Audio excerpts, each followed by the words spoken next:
Good evening and welcome to January 24th, 2022 Valley View School Board District meeting. Member Baduras, could you lead us in the pledge? Allegiance to the flag of the United States of America and to the republic for which it stands, one nation, under God, indivisible, with liberty and justice for all.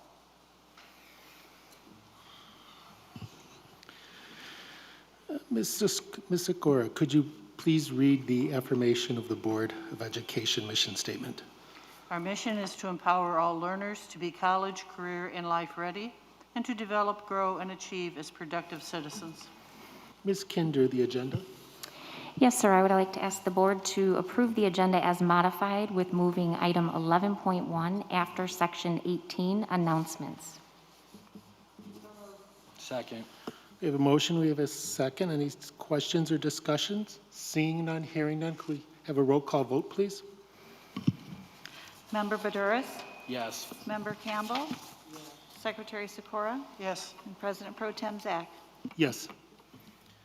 Student and staff recognition, the number 5.1. We have the Illinois Music Education Association All-State Conference.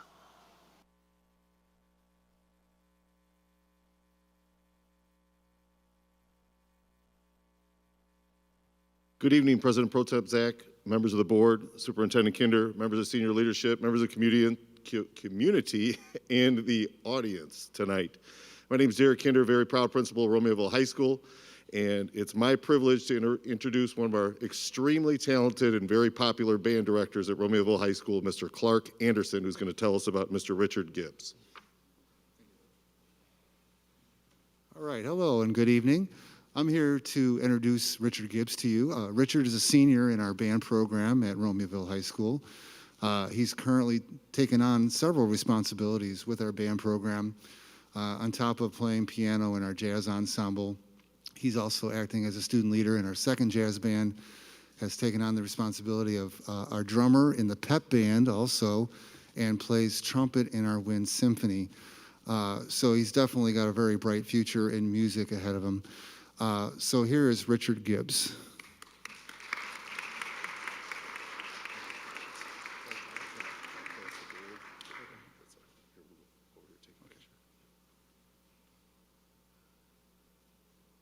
Up next, we have the Illinois Elementary School Association cheer qualifiers. Sorry, Bolingbrook High School.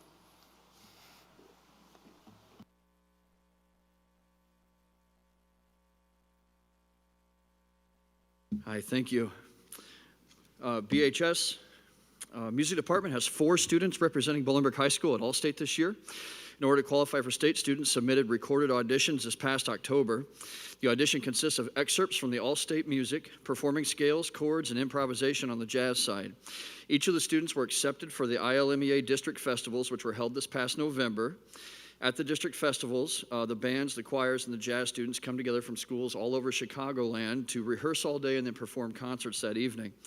District 9, of which Romeoville is also part, is one of the most competitive districts in Illinois, comprising all of the public and private high schools from Romeoville all the way to Caneland, Yorkville, all the way to Addison Trail.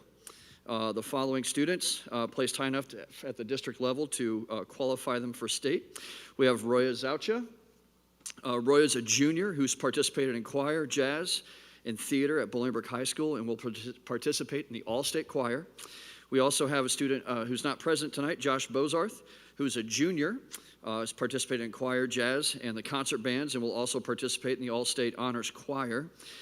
Grace Avery is here. Grace is a senior. She does choir, theater, even participated in Color Guard one year.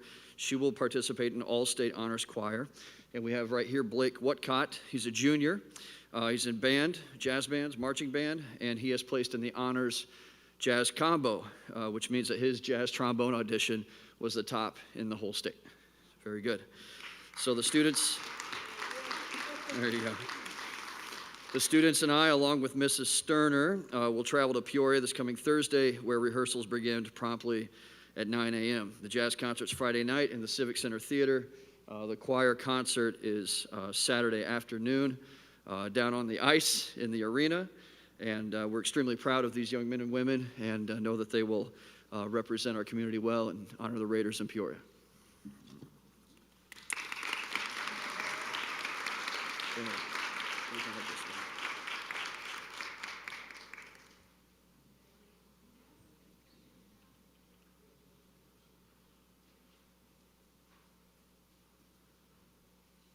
Now I guess we go to the Illinois Elementary School Association cheer qualifiers.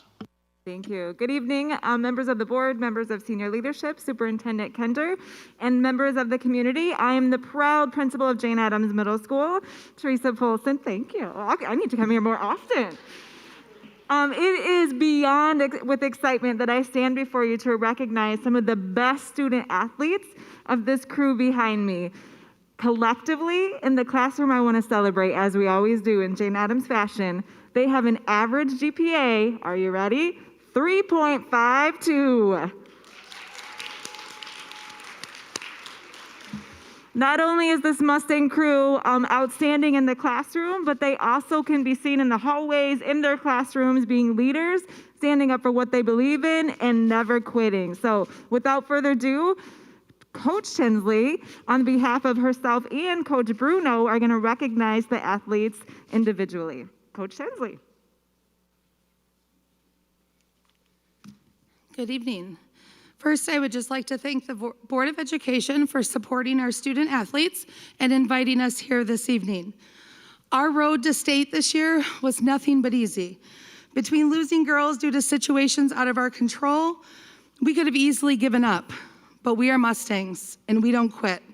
After countless hours of practices and far too many last-minute changes to our routine, they showed up and they gave it their all.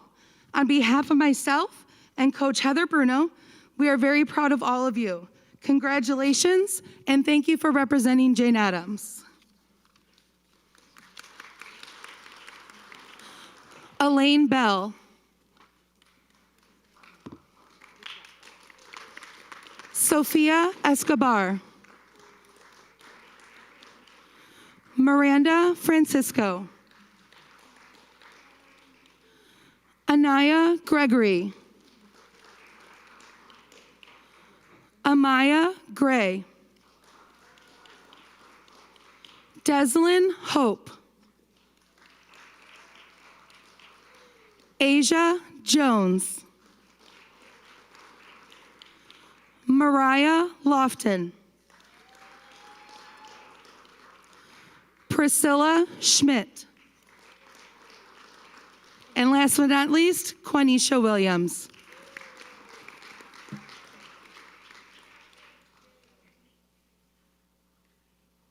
Thank you, ladies. 5.3, Spotlight Video, Brian Gertzking from BJ Ward Elementary School, 5th grade teacher. Yes, we're pleased to feature a teacher spotlight tonight. Mr. Brandon Guernsey, 5th grade teacher at BJ Ward, VVSD product, and proud BHS alum. Here's a visit with Mr. Guernsey. So Jayla, what's my top number? 22. Good, so we're off to a good start. Now Jayla, of these boxes, how many of them are going to be children? 2. Perfect, so batting 1,000 so far. So Jayla, here's where we need to figure out. How do I know what number goes in each box? Don't tell me what the number is, but how do I get to this number? In high school, I had a teacher, Mr. Rohan, who really made class fun, made me want to go to class more. I had good teachers throughout elementary and middle school, but he really took the time to know us personally, and he made it fun. He's always goofing around, joking in class, and it made me say, that's kind of what I want to do as well. I want to try to make a difference, influence different students, and make class fun for them. You graduated from Bolingbrook High School in 1997, so you went to the original Bolingbrook High School, which is now Brooks Middle School. Even after all these years, is it a little strange to go by what used to be your high school and it's not a high school anymore? Yeah, very strange seeing a lot more sports complex fields out there than we had, and Just realizing now that what we went to in high school and the gym we used and all the facility is now used for middle school, and now they got this big, elaborate, beautiful high school. So if these two boxes together, and somebody tell me, what do we know about take diagrams? What numbers go on in? The number's always the same. It always has to be the same. So what number's the same? That's going to be 14. Yeah, so this is 7 and this is 7. Now, what's my last box have to be? 7. It has to be 7 also. You have a student teacher with you this semester, and as we all know, in any profession, there is what you learn and what you are trained for, and there are the things that are not written down in any book that only come from practical experience or a mentor telling you about them. So with a student teacher in your classroom this year, what are the things that are not in the book of learning to teach that you're trying to make sure your student teacher takes with them into the profession? I just want my student teacher to know how important it is to build relationships and to make class fun. If the class is excited and they want to be there, they're going to learn so much more than if she just stands up there with the book and teaches out of it and they get bored. They're going to kind of shut down and not pay attention or learn as much. So how do you make class fun for students? We allow them to move around. We have exercise balls in here, different chairs, flexible seating so that they're comfortable. We allow them to, if they want to bring a little toy or something in just for comfort or whatever have in here. And we allow a lot more talking in here maybe than some of the other classes, but again, as they're talking, then they don't feel like it's bad and not wanting to do it at certain times. So they get it all out and then they're paying attention when we are actually teaching. I am willing to bet that when you were going to school at Oakview in the late 80s, you probably weren't allowed to get up and walk around the classroom when you wanted to. You weren't allowed to have your water bottle. Isn't it a great thing that we've gotten a lot smarter about how to treat kids since you were in elementary school in the 80s? Yes, a lot different. I think I would have been hesitant to even try to throw something away in elementary school, where now the kids, they get up, they sign out themselves. They don't have to ask for permission. They sign out and go to the bathroom when they need to. Show them that we trust them and allow them to have a little bit more freedom here. And the whole world has not come crashing down because we changed our mind and decided that maybe there was a better way to manage classrooms. Correct. I think it's actually a little better. All right, thank you, Mr. Guernsey, for participating in the spotlight this evening. To all of our students and their families who came to be recognized, we know you have homework, we know you need sleep, and it's also nice and cold out there, so you need to get on the road, but you're also welcome to stay, but now is a perfect time to leave if you're here for recognition only tonight. Thank you all for being here.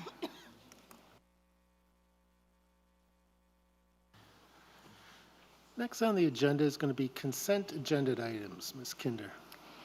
Yes, we have 4 items for approval under consent this evening. 6.1, board meeting minutes from January 10th, 2022. 6.2, executive session meeting minutes, January 10th, 2022. 6.3, gifts to James Mitchum Early Childhood Center and Independence Elementary School. And 6.4, Bolingbrook High School and Romeoville High School trips. So moved. Second. We have a motion and a second. Questions or discussion? Seeing none and hearing none. Could we have a roll call vote, please? Member Campbell? Yes. Member Badouris? Yes. Secretary Sikora? Yes. President Pro Tem Zach? Yes. Board liaison reports. From my right? From my left, Deb, anything? I do have a couple things to just talk about. We had a WICO meeting, and for the December 2021 Student of the Quarters, just wanted to always say their names. Andrea Ugalda Rivero, she's a veterinarian assistant from Romeoville. Savannah Stump, a game design student from Romeoville. Evelyn Cruz, a computer technology from Bolingbrook. Lauren Hedklick, early childhood education from Bolingbrook. Evelyn Corvobas, welding 1 from Romeoville. Bandina Steffens, auto mechanic service, Bolingbrook.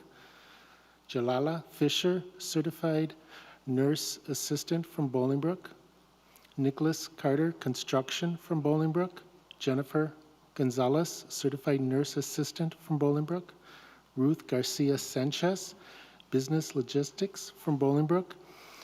Emiliano Pedrano Sanchez, Cutlery from Bolingbrook. Haley Richard, Certified Nursing Assistant from Romeoville.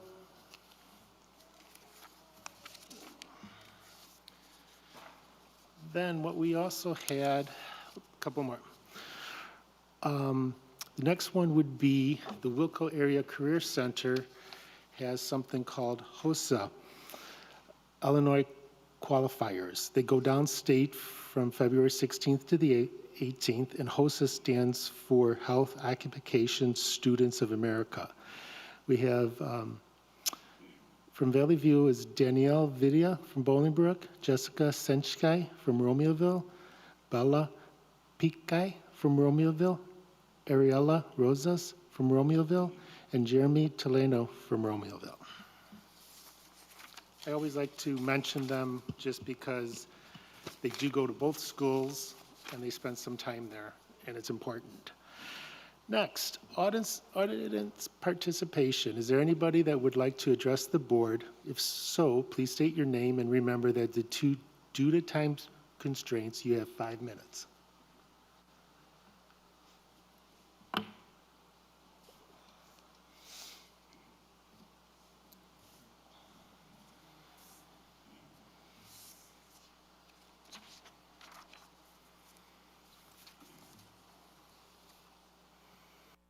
Evening. My name is Kaylee. Interestingly, I just saw actually a little sign hanging up. It talks about peer pressure. It says, how could positive peer pressure help our school? What would it take to take the unpopular but right stand in a situation?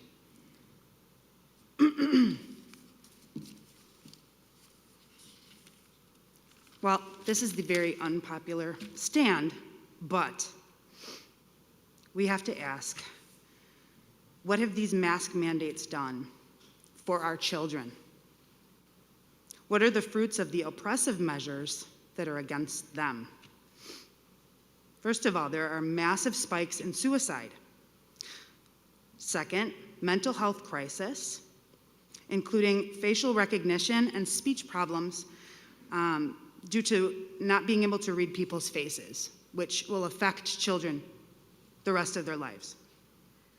There's unprecedented depression and large-scale drug overdoses.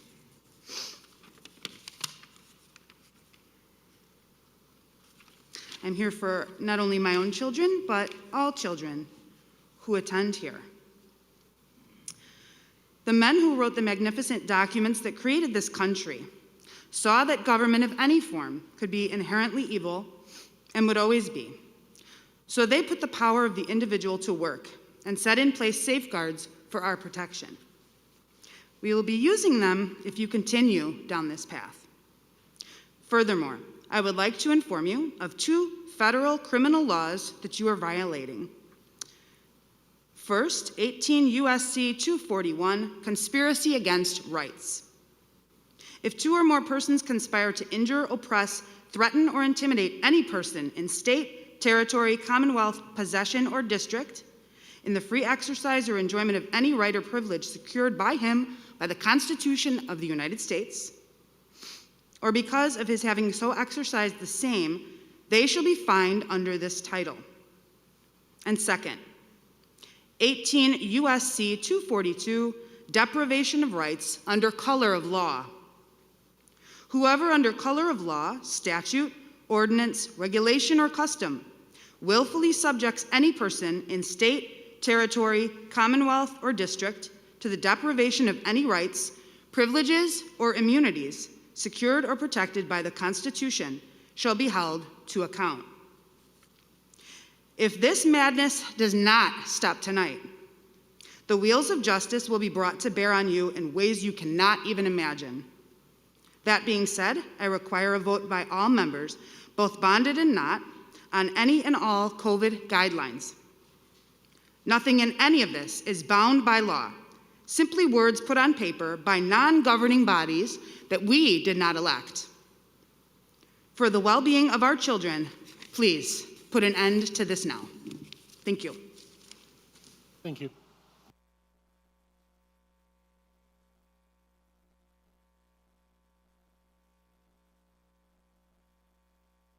Hi, I'm Aurelie Rosas. I'm a current student at Romeoville High School. So I just want to follow up with a situation that I first brought up at the Wilco board meeting. Before that, I would just want to thank Mrs. Smith, Mrs. Khan, and Mr. Zach, who I met and talked with earlier. So first, this situation revolves around like class ranking and GPA. So for the past year, I was ranked number 1. And then with the recent grading period that just passed by, I was bumped from 1 to 3. And it honestly devastated me because the only thing that changed from last year to this year were the classes that I was taking. I worked hard to maintain my grades, and specifically the only class that changed, because the other classes from last year were weighted, was the Wilco class that I'm taking. And I took that class because it's going to benefit me in the long run. It's going to benefit the career path that I want to pursue. I hope to apply to medical school, and a major part of that is having clinical or shadowing hours. And it's really hard to get those hours if you don't have a certification or a license beforehand. So my plan was to take an EMS class, but in order to take EMS and be certified as an EMT, I have to take Intro to Health, as that's a prerequisite. And I just don't understand how, even if students work hard, we can get repercussions from that, because with how the system is right now, no student that took a class at Wilco would be able to be valedictorian because it's weighted less than other classes, even though they count as college credits. I mean, AP classes, you get college credits for it. Honor classes, you don't, but AP classes, you can get college credits. So if you guys weight those because they're AP classes, I don't see why Wilco classes that are, I mean, some of them are actually really hard, and you have to take classes beforehand to even get accepted into the class, and they don't count, they don't get the recognition that they do. So that's just what I wanted to bring up forth, and yeah, so thank you.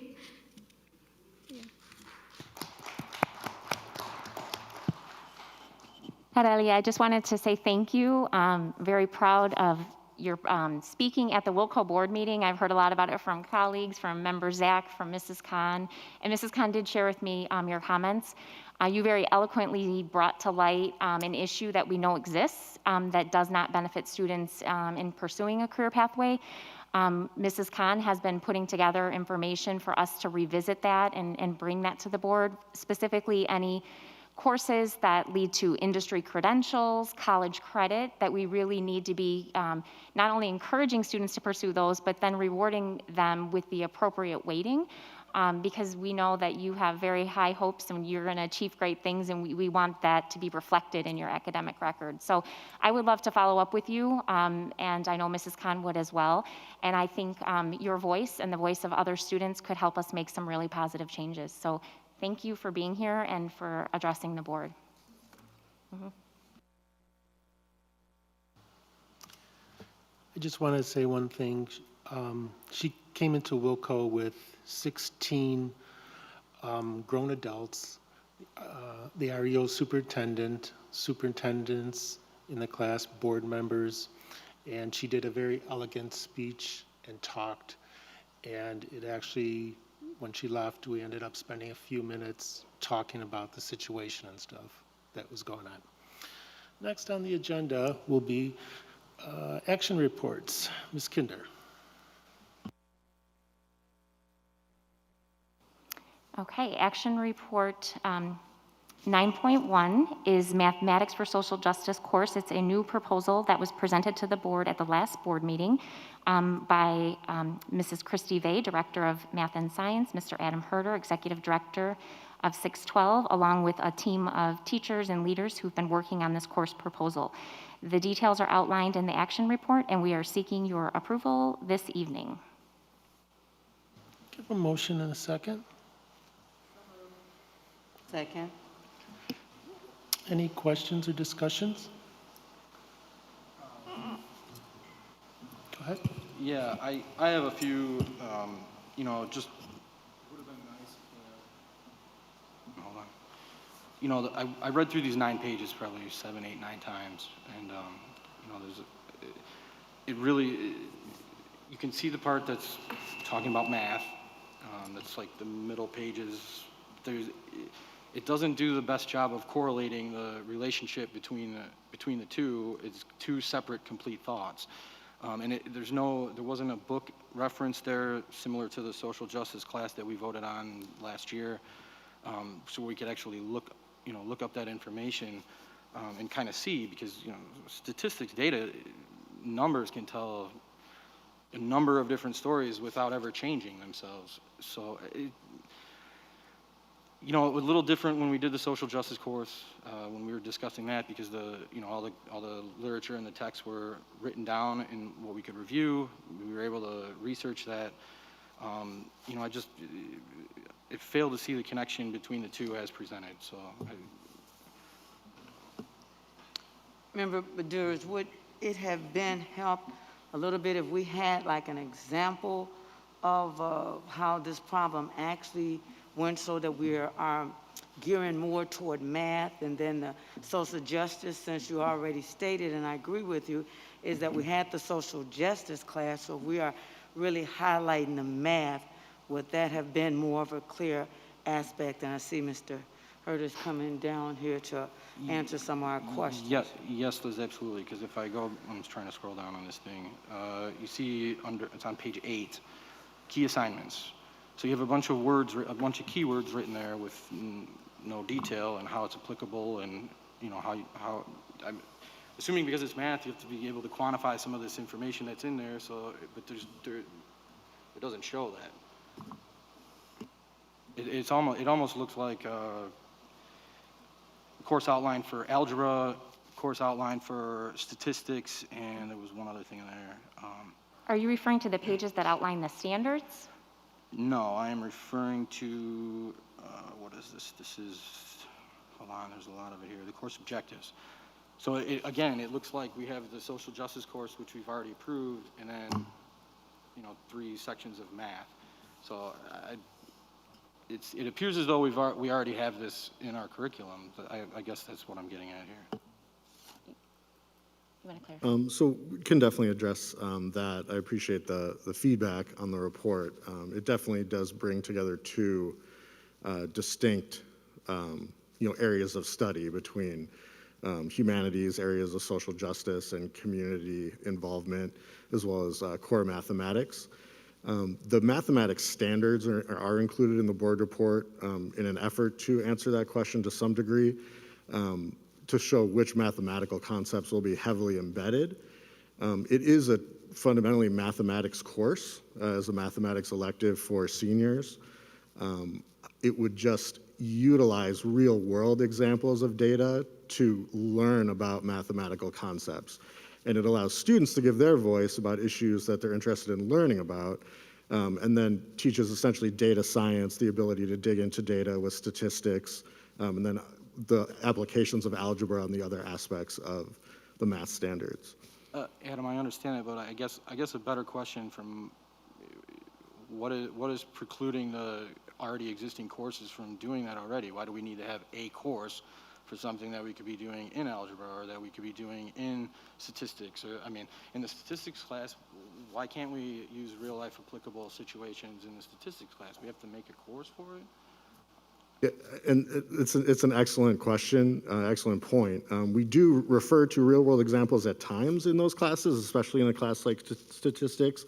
When it comes to Algebra 1, geometry, and the other core mathematics courses, oftentimes the math, while it is embedded in some real world context, it's fairly concrete mathematical concepts like we would be used to in a math class.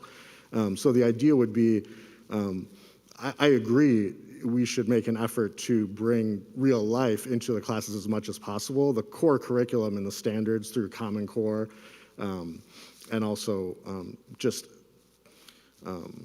National Council of Teacher of Mathematics, other mathematical organizations that inform the Common Core for Math, those standards and the Illinois standards for math, don't allow for a lot of time to get into those issues in depth in connection to the real world, unfortunately.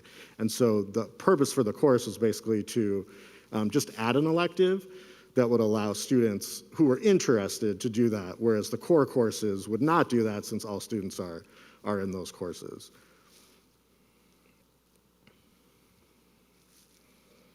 And I can, just to the point too, I appreciate the feedback regarding the resource. So there is not like a specific book that the teachers and leaders who are writing the course will be pulling from.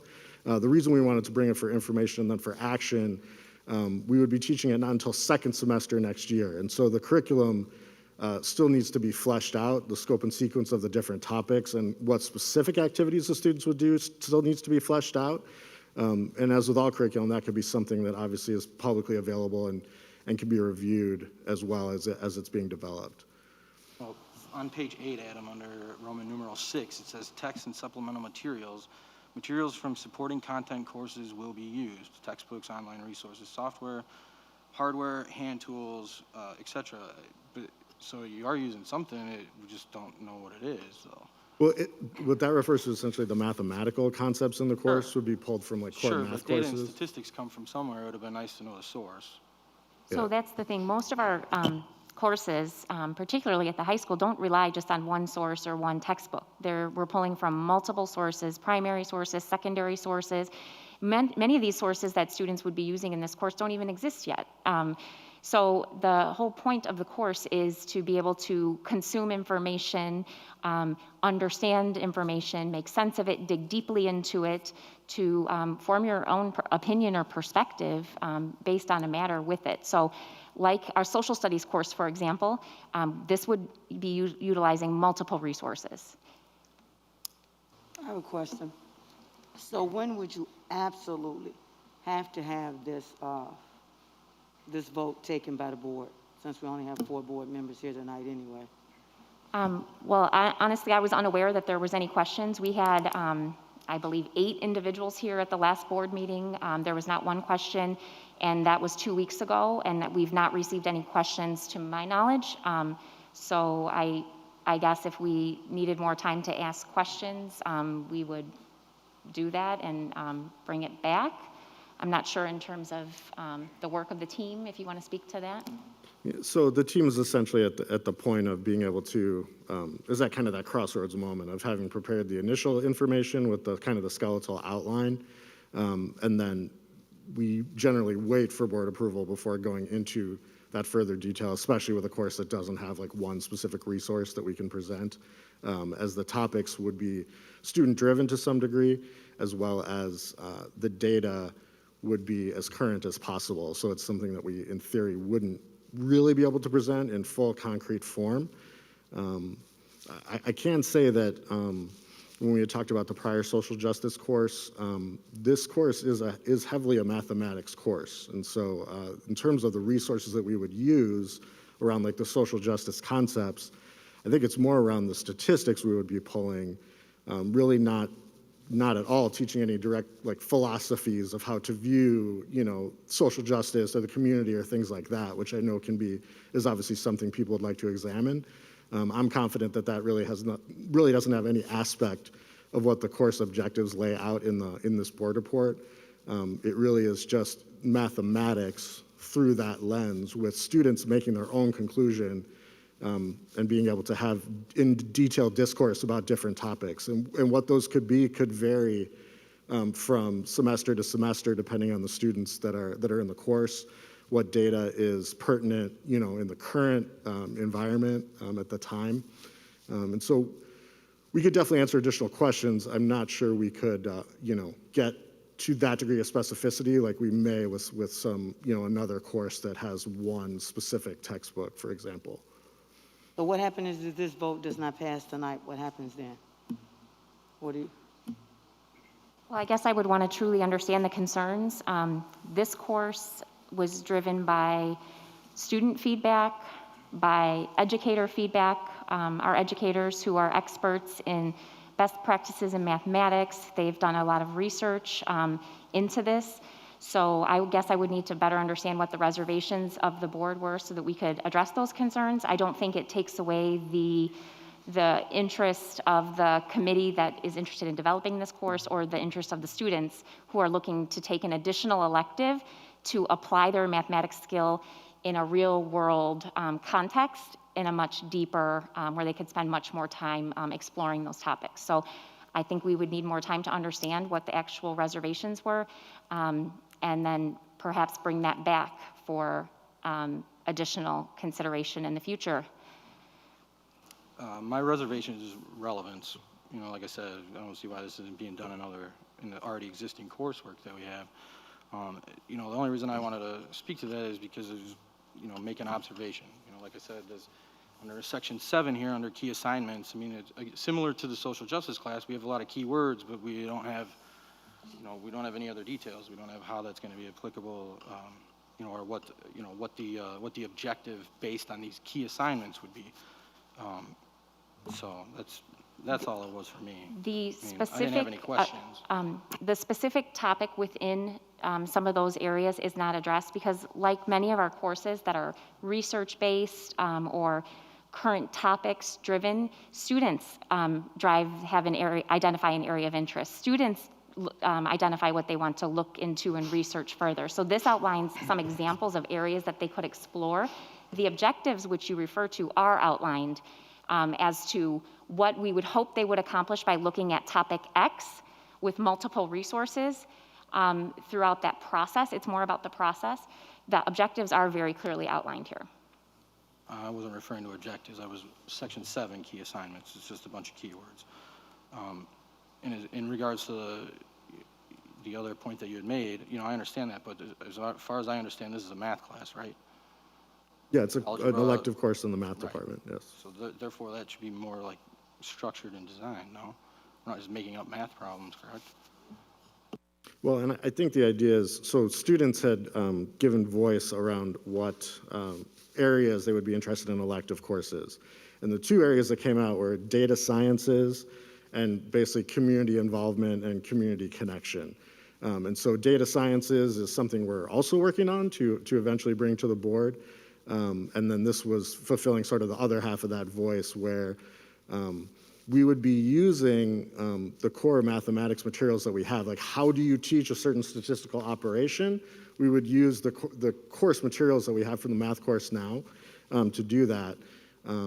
I think to Superintendent Kinder's point, what topics would be discussed. The goals of the course are not to basically come to a conclusion about a specific topic based on evidence. The goal is to be able to use evidence to make mathematical arguments. And that is something that we do right now in math class, but as I was saying, essentially, we do not have the opportunity to go this far in depth as many of the students gave voice to in our core courses. While we absolutely want to connect to the real world, this course would essentially be the one unique area that would allow students who were interested to go deeper into those topics. And the topics listed there, as you mentioned in Article 7, are essentially topics that came out in the voice from students. Very fair question. It's that's not like Unit 1 is ability, Unit 2, you know, is civil rights. Those are just some of the common topics that were recurring themes in the student voice. And transparently, we wanted to put those on here as things that would likely come up as topics for the course to explore. I just have one question. Is this a course that we have made up and are going to develop ourselves? And will that be accredited? Or is this a course that is out there already in some degree? It is a course that's out there in some degree. We would definitely be on the cutting edge to some degree in terms of designing it internally. Our teachers, based on their expertise, have essentially found resources that they believe will be reasonable to design the course. And it would be accredited as a standard math course or a standard math elective course. But we would be writing it in-house using voice from students and then mainly the voice from our teachers as to what should be included to hit those mathematical objectives.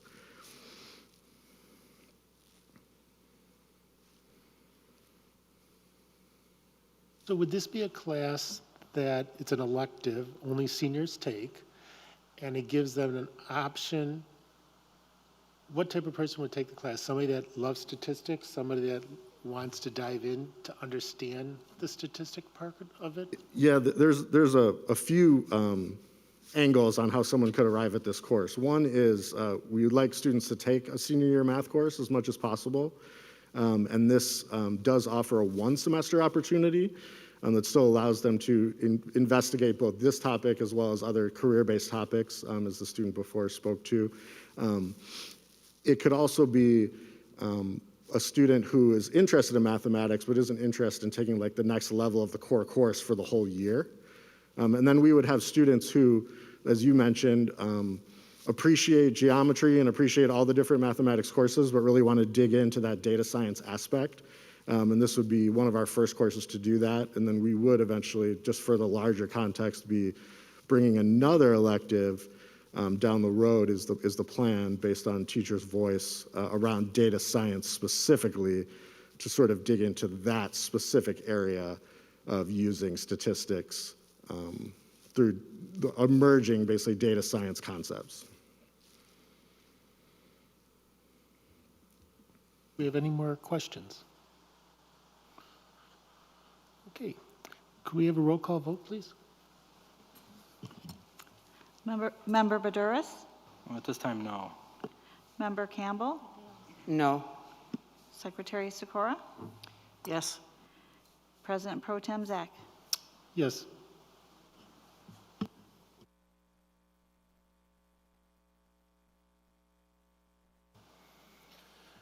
Okay, we are on to board policies 9.2.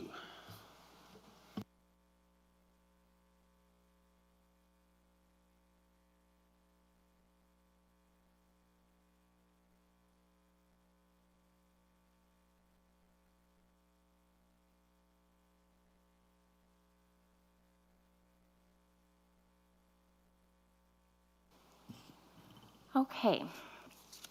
9.2 is seeking approval on 15 board policies. These have just gone through periodic review, most with minor changes. And the ones that have just minor changes are being requested a waive of first read. All of the policies are outlined in the action report. Motion and a second, please. Second. Questions or discussions? Seeing none, hearing none, can we have a roll call vote, please? Member Campbell? Yes. Member Badouris? Yes. Secretary Sikora? Yes. President Pro Tem Zach? Yes. Student due process cases A through B as presented for action report 9.3. So moved. Second. We have a motion and a second. Questions or discussion? Seeing none, hearing none, a roll call vote, please. Member Badouris? Yes. Member Campbell? Yes. Secretary Sikora? Yes. President Pro Tem Zach? Yes. Mr. Gerzafi, any reports tonight? Oh, it's the first time in a long time. Dr. Nash, action reports for human resources. Yes, action report 11.2 are 2 job descriptions for summer learning positions. These we are requesting for action this evening. They're positions that have already been utilized in the district for many years and are posted and filled based on programming and summer enrollment, and we're seeking formal approval of those descriptions this evening. So moved. Second. Questions or discussions? Seeing none, hearing none, a roll call vote, please. Member Campbell? Yes. Member Badouris? Yes. Secretary Sikora? Yes. President Pro Tem Zach? Yes. Superintendent information reports, job descriptions, 12.1. Yes, Dr. I will Nash. take 12.1 as well. These are job descriptions for grant-funded learning programs. So as we are going through and auditing our job descriptions and looking forward with respect to positions and funding sources that we have, we're bringing the following job descriptions for your approval at the next board meeting. So these are presented for your information this evening. The ones that you see in front of you will be utilized now for use within our 21st Century Grant proposal. And so that's the Nita M. Lowley 21st Century Community Learning Center grant, which supports academic enrichment opportunities during non-school hours throughout the school year, and then also has a small summer component as well. It's a nationwide grant, and all positions proposed would be funded by this particular grant and potentially other grant sources in the future. So the following schools that are listed in the packet are those who are participating in the 21st Century Grant Program. The hours will vary, as will the pay rate, depending on the grant proposals that are submitted. And I do have, I believe, Alfred Morales here today, who is administrator for Family and Community Engagement, who can answer any additional questions. There he is, if you'd like to have him come to the podium to speak further. But again, these are general positions that we're seeking for now, but we will be potentially using them within the 21st Century Grant initially moving forward. I have a question. These are hourly correct? Okay, so do you foresee a problem getting the people that we will need for these be highly qualified if they're hourly positions? So the qualifications for the positions vary from position to position. I would hope that we will have individuals that will be able to fill these positions in the various capacities given the requirements that are listed in each of the descriptions. They do run after school for the most part. So many of our teaching staff currently do types of after school and summer teaching. These positions would be available to them on an hourly basis, as well as externally as well, and those who are even pursuing teaching degrees, for example. These don't necessarily have to be outside positions. These could be teachers who are currently teaching and can take those after school? That's correct, because they're all after school hours or during the summer or both. Okay. Yep.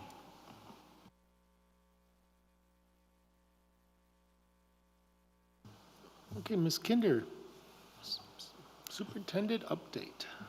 Okay, so we pretty much just have a standard update this evening on just kind of current circumstances and of course faces of our beautiful children and why we all do this work and show up every single day. And so just a few updates in the kind of standard areas. We definitely are off to a snowy cold start, and so I'm going to make a few comments on that because I've gotten a lot of questions the past couple days. But we are continuing despite the conditions, despite a snowy start to Monday morning today, and some delays. And of course, we thank everyone for their patience and understanding with it, but priority is always getting our kids safely to school and making sure that they can be with us here in person, if at all possible. So on the COVID front, the metrics are posted and are accessible. We're seeing some kind of positive trends. I'm hopeful that we're turning the corner. If you look at the local zip code metrics, that's the lowest it's been for a while after the recent surge that we had. The Valley View numbers of current cases has come down, so that's a good sign as well. So we're hopeful that things are leveling out, although there still has been a significant impact on our students and our staff and the levels of attendance of what we're seeing as a result. I did want to make one mention about the Valley View COVID dashboard that is available on our homepage under the Health and Safety tab. We have made an adjustment based on the recent Illinois Department of Public Health guidance with the quarantine and isolation timeframes. So the active or current cases is being identified by that 6-day timeframe. So if you looked at it prior to this change on January 8th, the numbers did look higher because they were staying present in that active count for a longer period of time, for that full 10 days for isolation and 14 for quarantine. With the reduced time frame, those numbers are looking a lot more solid in terms of the impact on the overall student body and staff body. So we are implementing the new guidance and of course working with our Will County Health Department, our school nurses and administrators to make sure that we're kind of adjusting through this last change that we had with the reduced isolation period. And of course, that guidance is only relevant when it matters to you in that moment. So our school nurses and our administrators are very well versed and can help our families and our staff should they have questions. Same applies for quarantine for any close contacts that are identified through contact tracing. Again, just general reminders for health and safety. Everything is available on our website, but we just continue to ask for everyone to be diligent with symptom screening, reporting to the school. Masking, of course, is still in place and is still an important mitigation, especially with the numbers at the level that they are currently. And hopefully we will see a light at the end of the tunnel here sometime soon into the spring and hopefully definitely into the fall. But of course, like everything, it's been very unpredictable and will probably continue to be for some time. We will continue to let the community know of vaccination opportunities. We will be hosting a clinic in partnership with the Will County Health Department here at John J. Lukanczyk Middle School on Normantown Road in Romeoville. That is this Sunday, January 30th. This slide shows what vaccine series are available. This is a pediatric vaccine clinic, so those are available. First and second doses, as well as adults in the Pfizer, as well as Moderna and Johnson & Johnson. There's a link to register, but walk-ins are allowed. And this is open to staff, students, and members of the community. At the last board meeting, I made a few comments on COVID or weather-related closures. It seems this time of the year with snow in the forecast or very cold temperatures, everyone starts to wonder, will tomorrow be a snow day or, are we gonna close? So I just wanted to make mention of this again. There's two things that could impact our ability to come together in person. If we had a critical staffing concern related to COVID or another area, a transportation concern, or a weather-related condition. One of two things would happen. We would have an emergency day, which would be added to the calendar at some other point we would make up, or we would have an emergency e-learning day in which we would use our emergency e-learning plan and have remote learning. We would notify staff and families as soon as we possibly could. Sometimes given the circumstances, we may know the night before. We would want to notify families by 9:30. And if not, our target is 5:30 in the morning to notify families. I've gotten questions about that as well. The concept of remote learning for an adaptive pause, that is only due to COVID conditions and done in consultation with the Will County Health Department in the instance of an outbreak or something of that matter. Okay, just a mention of emergency e-learning plan. At this time of the year, I encourage all staff and students to continue to bring their devices home regularly. You definitely don't know what the next day will bring, but we would hope to be as prepared as possible in the event that we did need to have an emergency e-learning day. A question I've been asked a lot today and will probably be asked tomorrow because Wednesday is going to be a very cold day, brutally cold weather predicted. In the event of any winter weather closing, there's a lot of conditions that are considered. I assure you that I consult with a variety of resources, including the weather forecasts. We monitor it regularly. We consult with transportation, building and grounds leaders. Sometimes we confer with the village representatives. We look at the state level advisories, travel advisories, a whole host of things. And so if our buildings are safe and clear and warm and there's power and the roads can travel even if things are slowed down and our buses can run and our travel team says it's a go, we're a go because we want our kids here with us and as much as possible for in-person learning, all the other supports that we are able to provide them when they're with us. In terms of the cold, we do look at the actual temperature and the wind chill temperature, and we look at how long those temperatures will be sustained and at what times of day are they going to hit, and will that pose unsafe conditions for students walking or waiting for any considerable amount of time at the bus stop. So always a very fluid situation. We will do our best to make a decision if that is the case and inform our families as soon as possible because we know that is a significant impact to a family with childcare and a variety of other matters. At this point, given the forecast and given the projected temperatures, I do not anticipate that we will have to call an emergency day or emergency e-learning day this week. For anyone who is holding on hope for that, that's probably not going to happen, but of course anything could change, and we will, of course, stay on top of that around the clock as the Valley View team always does. And so despite managing weather and COVID and all of that, our team continues to do just a phenomenal job. And I know everyone is stretched because we're covering things that we don't normally cover and picking up pieces when we have a colleague who's out, or helping pick up the pieces when we have students who've missed days. And it's a lot. It is certainly a lot. And so I just want to thank the Valley View team for continuing to pull it all together every single day, and to our kids and to our families who are continuing to hang in there and adapt as well. So hoping for brighter days in the spring, and that's all we can do, is kind of hold on to hope for that. We also are, in the big picture, thinking about the future. Our Portrait of a Learner process will be wrapping up in the end of February, and then we will be sharing that with the board and the community, and we will then be continuing the process of moving into strategic planning. And so those are also some exciting glimmers, bright spots that we can hold on hope to right now, and looking forward to the future, and just continuing to build upon all of the great things that are already happening. Hopefully we can all kind of catch our breath and things settle a little, and then we can really focus all of our energy on the good stuff that directly impacts our kids, our learners here in Valley View. Please take some time to fill out the 5 Essentials survey. The links are available at the district website, on the school websites, and you'll be seeing this all over, but we really want to hear from you parents and staff and students. And so we encourage you to take the 5 Essentials survey. Our next formal update will be at the board meeting on the 14th, and we will continue any other updates in the interim. And that is it. Thank you. Lead number 13, legal services. No formal report. What about the site improvement? There's 2 more.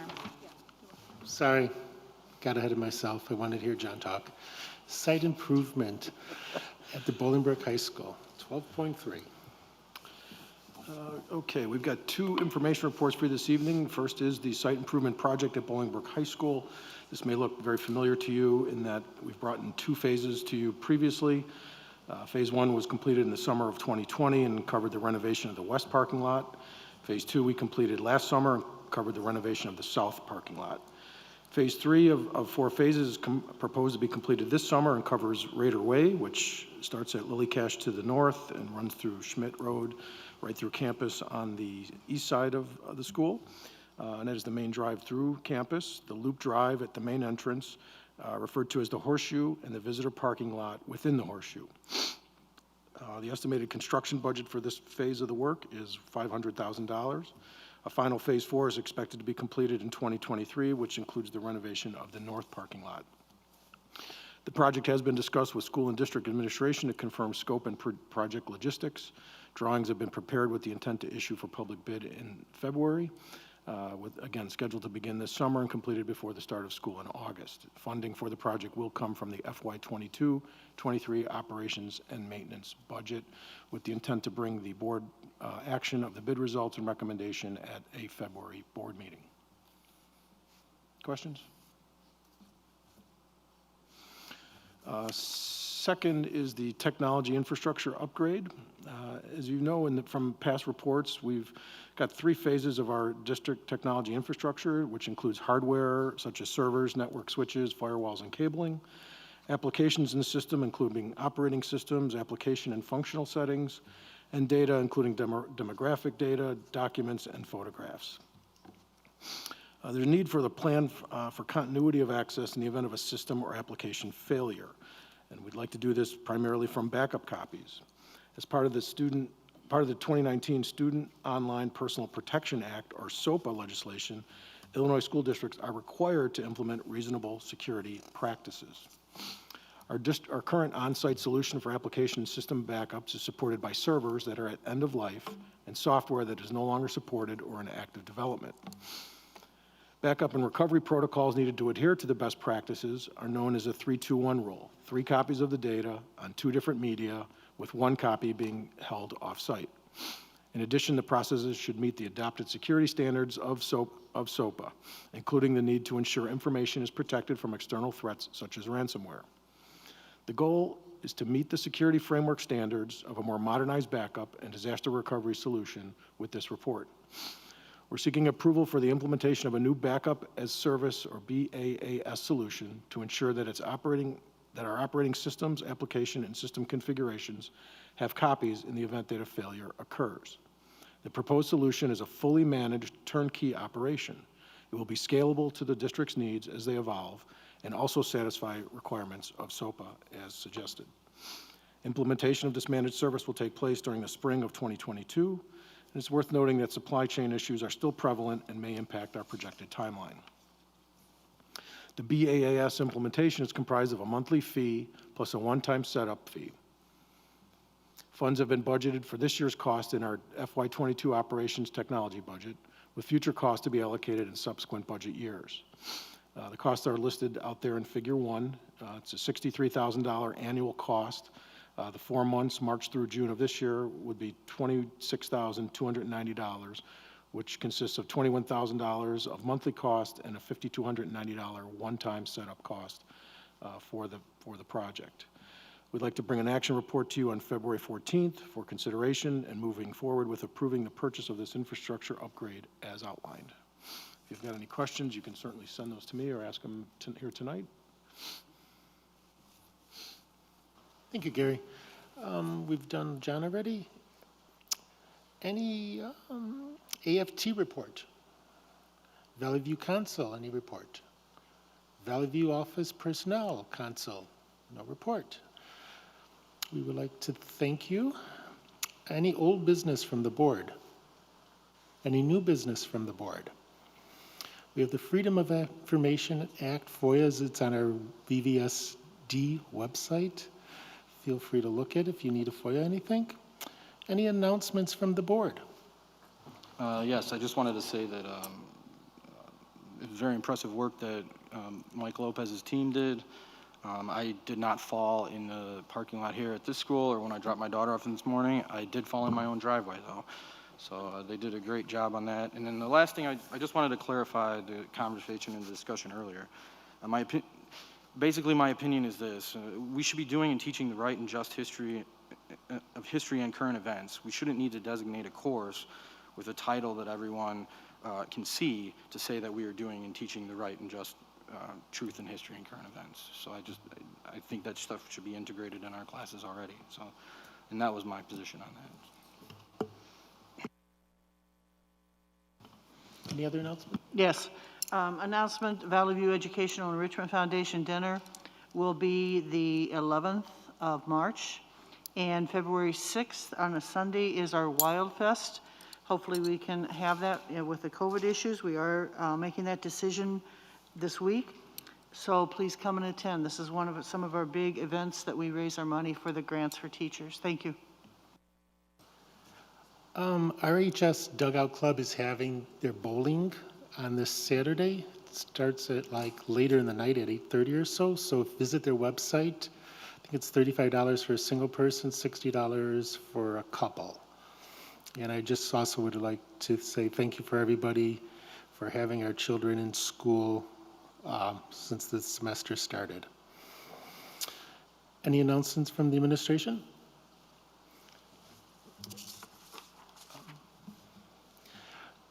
Next on the agenda is we're going to go into executive session. I'll need a motion to go into executive session to discuss items 1, employment, and item 11, litigation. Have a motion and a second, please? So moved. Motion and a second? Second.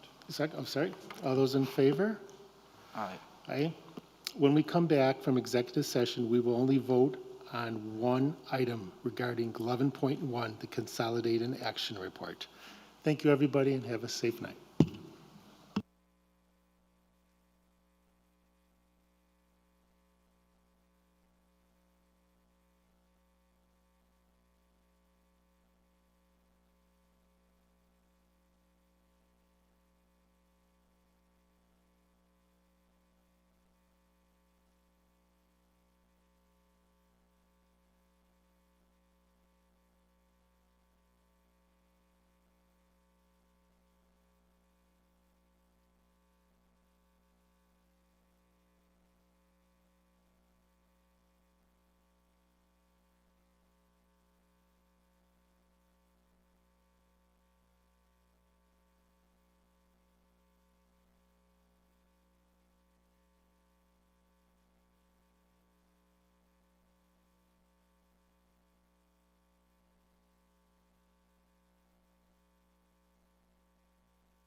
We're at 11.1 as we come back from executive session.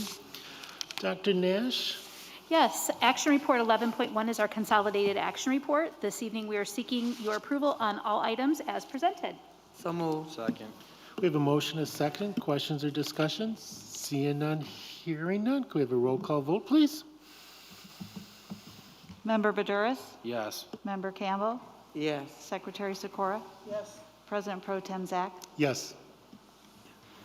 Okay, with the approval of that action report, I would like to present Mr. John Renish, who has just been appointed as the new Assistant Superintendent for Administrative Services, who will be replacing Mr. Grazafi starting on July 1. Mr. Renish, I'd like to invite you up to the podium so that you can speak to the board, address the board. But just very briefly, Mr. Renish is currently a Chief Business Official in the Bloomingdale School District. He's got almost 2 decades of experience in the school business capacity, serving as an assistant business manager, assistant superintendent for business services, and controller in districts around the area. Mr. Renish is active in the Illinois Association of School Business Officials, which is commonly known as IASBO, and he serves in a variety of leadership capacities in that regard, as well as is published and has published a range of topics to inform and support colleagues in the school business area. We want to welcome Mr. Renish and allow him to address the board at this time. Thank you, Dr. Nash. Board of Education, Superintendent Kinder, I appreciate this opportunity. I look forward to working with the Valley View families, community, and stakeholders. Dr. Nash, I want to compliment you on a very in-depth and comprehensive interview process.